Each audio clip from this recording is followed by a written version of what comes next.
Let us also consider David's sin and observe its first step. David committed adultery, which led him to murder and in order to cover his sin. It also led him to lies and deception to mislead Uriah the Hittite. Was adultery the first step? No. Before that, he saw the woman bathing and desired her. Yet, even this was not the first step, for it was preceded by David rising from his bed, walking on the roof of the king's house, and looking at the people's home and the private details of their lives. But this too was preceded by another essential step.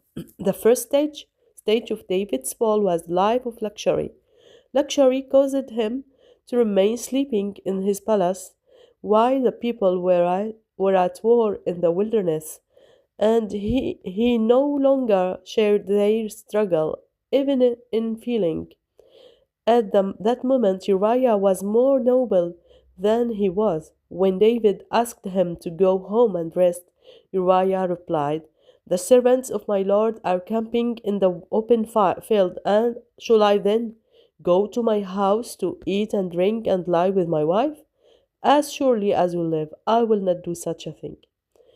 In the past, David had not been like this. He had been pursued by Saul, fleeing from desert to desert, living in caves, fighting by his own battles, and sleeping on the ground. And he had not sinned then. But now he lived in luxury, dwelling in palaces with servants and attendants.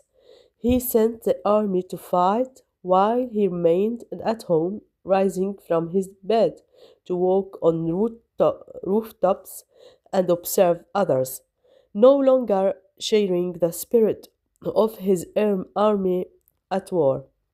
Luxury led him to desire, then to sin, and finally to attempt to conceal it. Thus he fell into many sins that later caused him to soak his bed with tears every night. When God wished to heal him from the first step, he allowed Absalom to rise against him and drove David out of his palace barefoot. And he was insulted on the way by Shimei son of Gera. In this way, the Lord returned him to his former path. Blessed be your day.